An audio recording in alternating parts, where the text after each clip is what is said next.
నమస్తే. ప్రస్తుతం మనం ధర్నా చౌక్ దగ్గర ఉన్నాం. ధర్నా చౌక్ లో విద్యుత్ ఆర్టిజన్స్ ఆధ్వర్యంలో పెద్ద ఎత్తున ధర్నా ప్రోగ్రామ్ అయితే ఏర్పాటు చేశారు. దానికి సంబంధించిన విద్యుత్ ఆర్టిజన్స్ అంటున్నారు. సార్ మన చెప్పండి, ఈ ప్రోగ్రామ్ గల ముఖ్య ఉద్దేశం ఏందన్న?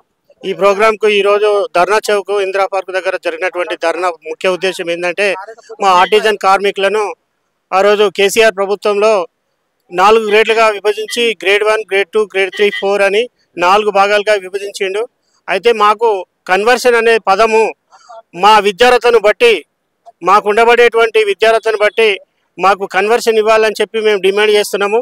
కన్వర్షన్ ఏంటంటే, పర్మనెంట్ ఉద్యోగిగా ఉన్నటువంటి ఎంప్లాయీస్కి ఏవైతే సౌకర్యాలు ఉంటాయో మా ఆర్టిజన్ మిత్రులందరికీ కూడా అలాంటి అవకాశం కల్పించాలని చెప్పి మీడియా ముందు మేము కోరుకుంటున్నాం. ప్రభుత్వం దృష్టికి తీసుకెళ్లారని మీ సమస్యను ఏమంటారు?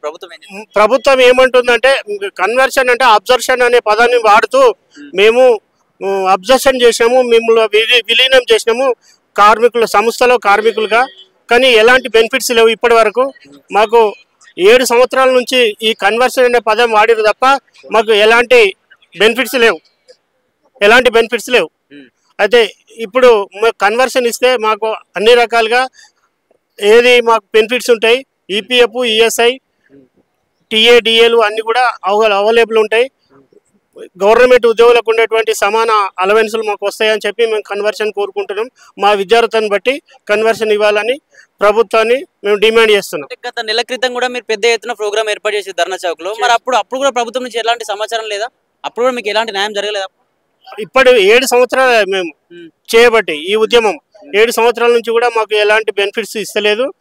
మాకు కన్వర్షన్ అనే పదాన్ని చేసిరు తప్ప మాకు పర్మనెంట్ చేయలేదు. అంటే దాదాపు 7 సంవత్సరాలు అంటే గత ప్రభుత్వం నుంచి ఇదే పరిస్థితి. గత ప్రభుత్వం కూడా పట్టించుకోలేదు ఈ విషయంలో. అప్పుడు ఏం చెప్పారు వాళ్ళు? గత ప్రభుత్వంలో ఏం చెప్పారు? అయితే మేము కార్మికులుగా గుర్తించినాం, సంస్థల కార్మికులుగా మీరు కూడా పర్మనెంట్ ఉద్యోగులు అని చెప్పి గుర్తించినామని చెప్పారు తప్ప గత ప్రభుత్వం అది. ఇప్పుడు ప్రజెంట్ రేవంత్ రెడ్డి పీరియడ్ లో కూడా, రేవంత్ రెడ్డి గారి ప్రభుత్వంలో కూడా మాకు కన్వర్షన్ కావాలని చెప్పి ఎన్నోసార్లు ఇదే ఇందిరా పార్క్ దగ్గర కూడా ధర్నా చేయడం జరిగింది. ఇంతకుముందు కూడా కొన్ని జేఏసీ ఆధ్వర్యంలో, జాయింట్ యాక్షన్ కమిటీ జేఏసీ ఆధ్వర్యంలో, టీబీఏ జేఏసీ ఆధ్వర్యంలో కూడా కన్వర్షన్ అనేది ఖచ్చితమైన ప్రధానమైన డిమాండ్. ఏ ఒక్క డిమాండ్ కాకుండా మాకు కేవలం కన్వర్షన్ అనే పదంతో కన్వర్షన్ చేయాలని చెప్పి మా విద్యార్థులను బట్టి మాకు కన్వర్షన్ కావాలని చెప్పి మేము కోరుకుంటున్నాం. మరి ఇంతకుముందు ధర్నా చౌక్ లో చాలా ప్రోగ్రామ్ చేసిరు, పెద్ద ఎత్తున ప్రెస్ మీట్ కూడా ఏర్పాటు చేస్తారు. అయినా ప్రభుత్వం ఇంకా దాని గురించి చర్చిస్తలేదు.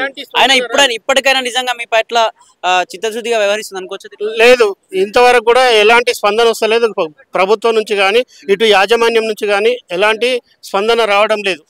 ఇట్లా మరి నెక్స్ట్ ఏం చేయబోతా ఉన్నారు? మరి అయినా స్పందించకపోతే టీవీఏ చేసి పిలుపు మేరకు ఏదైతే పిలిపిస్తారో లాస్ట్ చివరికి కూడా సమ్మె చేయడానికి కూడా సిద్ధంగానే ఉన్నాం. సమ్మె నోటీస్ ఇస్తే, యాజమాన్యానికి సమ్మె నోటీస్ ఇస్తే కూడా మేము సమ్మె చేయడానికి కూడా సిద్ధంగానే ఉన్నాం.